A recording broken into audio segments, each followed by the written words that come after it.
Previously on For the Love of Comics. When I look back at the year that was, these are the comics that I remember reading. This is a personal list. It's not necessarily books that were published in 2022, but books that I read in 2022. This is as much a list of books that made me who I was this year as it is the books I really enjoyed. The first of these was Rain Like Hammers, written and drawn by Brandon Graham. Factory Summers, written and drawn by Guy Delisle and published by Drawn and Quarterly. And the third comic on this list is also my third Amy de Jong comic, Days of Sand, published by Self-Made Hero. Just like with Amy de Jong before this, the creator of the next work on this list is someone I'm familiar with through only two previous works. This is Andy Watson, the writer and artist of The Book Tour, published by Top Shelf Comics. I talked about The Book Tour in some detail in my Top Shelf Comics live stream, 36 Top Shelf Comics and Me. And as I predicted in that live stream, I've continued to think about this book throughout the year. This is a hilarious but sort of low-key hilarity, a hilarious spiral into absurdity, telling the story of an author who's on a book tour which is less than successful, who gets wrapped up in these larger things that he's quite oblivious to. He's extremely polite and easy to impose things on, which gets him further and further into trouble. But the story itself seems to unravel in such a wonderful way that I couldn't stop thinking about this book throughout the year. Like many of my favorite comics, it's deceptively simple, taking a sort of Charles Schulz Peanuts approach to a light and very British Kafkaesque comedy. But the simplicity of the line work, as well as the almost dreamlike nature of the unfolding, or the unraveling, I should say, of the world around this character, that simplicity is exactly what gives it this sort of weight and resonance, where I'm able to fill in between the lines almost anything I want, being sort of guided along by the author, who's giving us these ripples on the surface, but also insinuating and poking at the larger things underneath or around it. One of those books that you can finish really fast, but keep coming back to and get new and fresh things out of it, perhaps to a surprising level. The Book Tour by Andy Watson is dark but not pitch black, absurdist but not completely abstracted, realistically cringy but not scathing or cynical. In short, an absolute pleasure. So far, all the books I've talked about are books whose creators I'm familiar with. I've read at least a couple of books by each of them. But the next three comics on my list are all from first-time reads for me. I know one of them is a debut and the other one might be a debut in the English language, but what I mean is that I had never read anything by them before, and I had, to the most, no expectations. And there's always a rolling of the dice sort of tension to trying something new. You may get something that you don't like at all, and you may be absolutely surprised. So at least part of the reason why these three books are on my list of most memorable reads of 2022, at least part of that reason is because they surprised me. Because I had no expectations and because it was a coin flip, I will particularly remember the ones that turned out to be successful. And this is the most true for the next book on my list, which I think is the most surprising inclusion in this list of 10 comics. It may be surprising to you for a number of reasons, but what I mean is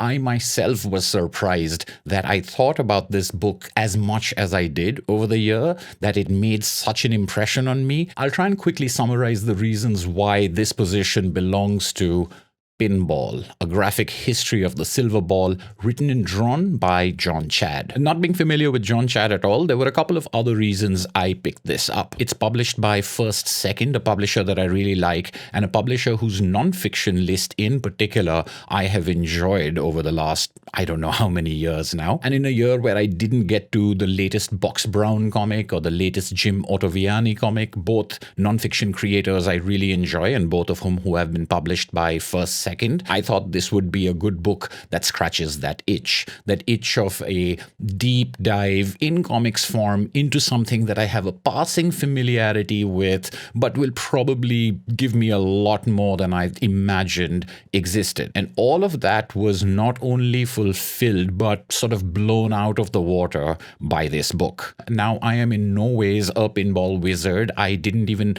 play a real pinball machine until much, much later in life. life. The idea of pinball for me comes much more from media like movies and TV shows, Archie comics, Happy Days, things like that. And I'm both old enough and removed enough from the American culture that this is so much a part of, that my first experience of playing pinball and extensive experience of playing pinball is in the free Windows game that came bundled with Windows 95, I think. Not only does John Chad present a dense and rich history of pinball, it's absolutely frantic and madcap, yet extremely clear in its presentation. It jumps across time and location, connecting dots in a way that is, I think, absolutely reminiscent of the experience of playing pinball itself. And there are a number of different reasons why this book resonated with me so much more than I thought it would. Apart from the research and the wealth of facts that this book contains, it really pulls out all the stops as far as comics vocabulary is concerned. Whether it's composition, transition,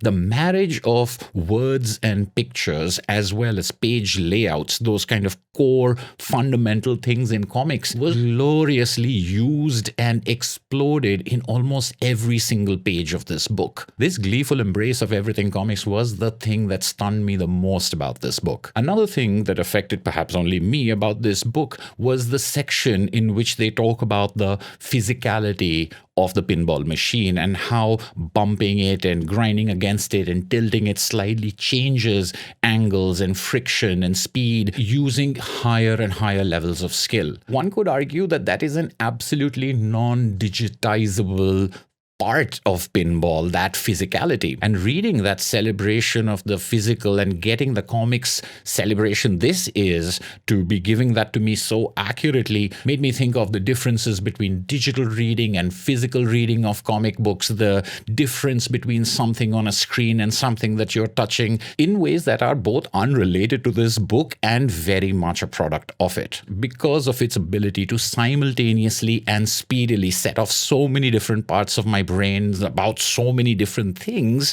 while being one of the most pleasant surprises of the year, this is one of my most memorable reads of 2022. From perhaps the most surprising pick to possibly the most personal pick in this already personal list. That's because the next book on my list is The People of the Indus and the Birth of Civilization in South Asia, written and drawn by Nikhil Gulati. This is published by Penguin Random House India, and the reason I call it a personal pick is because I've read chapters of this book earlier, self-published by the writer-artist, which I picked up when my wife and I met him at the Indie Comics Fest.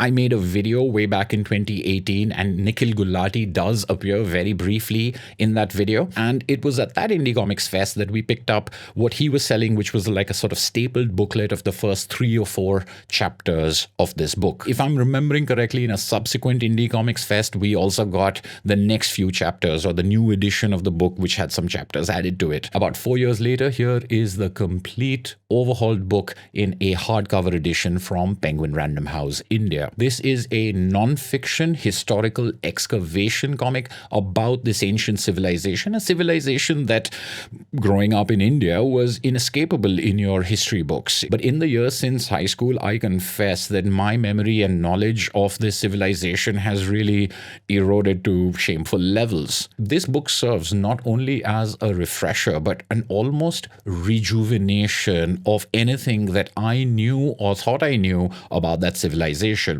And it does this in a very interesting way by having both a Scott McCloud influenced narrator, the author, taking you through things, but also setting scenes with characters that you follow as they live their lives, a sort of comics recreation of life in those times, flitting between historical facts and figures and this enactment of life. What I really enjoyed about this book is this polished and nuanced take on the presentation of history, where the clarity and honesty of what might strike you as a slightly academic work becomes this larger questioning of what makes civilization. What do we think about as being civilized? What are the markers of it? And how do we know anything at all about things so ancient? Somewhere in there, I believe, is the insinuation of how important stories are in the way that we think of ourselves as people and societies and nations. Like Pinball, this is dense and packed, but where that was, quite appropriately, a frantic bouncing from place to place at incredible velocity, this is a gentle, almost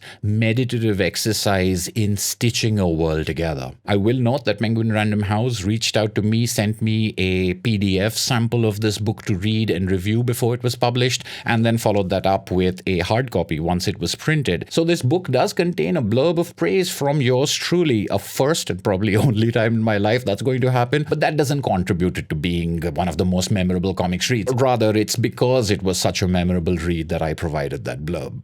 Also from an Indian publisher, the next book on my list is The Alcazar, written and drawn and I believe painted in this wonderful blue and orange scheme by Simon Lamouret, published by Comix India. The Alcazar has been published in French, Portuguese, and a couple of other languages across the world, but I believe that Comix India is the sole publisher of the English edition of this book. And the reason why that is so appropriate, I think, is because The Alcazar is set in India. Writer-artist Simon Lamouret wrote and researched and started work on this while living in Bangalore, and it tells the story of a number of destitute migrant workers in the urban area engaged in the construction of a luxury apartment complex. Just like with the people of the Indus, because of the Indie Comics Fest, I do know the publisher of this book, and when he reached out to me to see if I wanted to review this book, I said, of course. I will admit that I was a little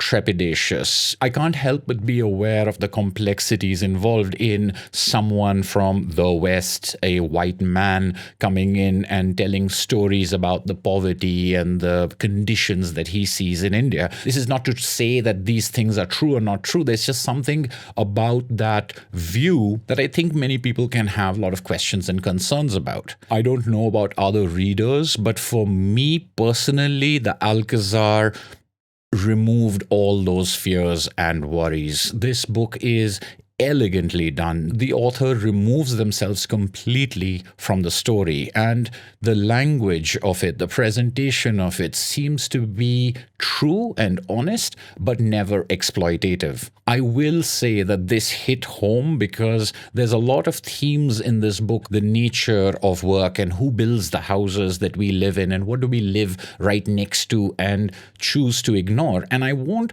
go so far as to say that this made me aware of things that I'm not aware. This isn't really an issues book, although you're free to take from that, if you want to, the larger issues at hand. Instead, this book focuses so much on the individual characters, their hopes and dreams and aspirations, but also the tremendously brutal situations in which they live and how they still find a way to enjoy themselves, the way that their lives are curtailed and they find expression anyway. This is not a heartening read, it's not an uplifting read, but through open and honest writing and a slightly stylized, slightly realistic approach to the art, I found this an absolutely mesmerizing read. There are many things I think I can talk about this book as I can about a couple of the other books on this list, and I'll probably group them together in another video. But for now, I will say, if you can, find the Alcazar in whichever language that is the most convenient for you to find it in. This was the absolute first book I thought of when I was thinking about this list. All right, so that's 7 down, 3 more comics to go. See you in part 3.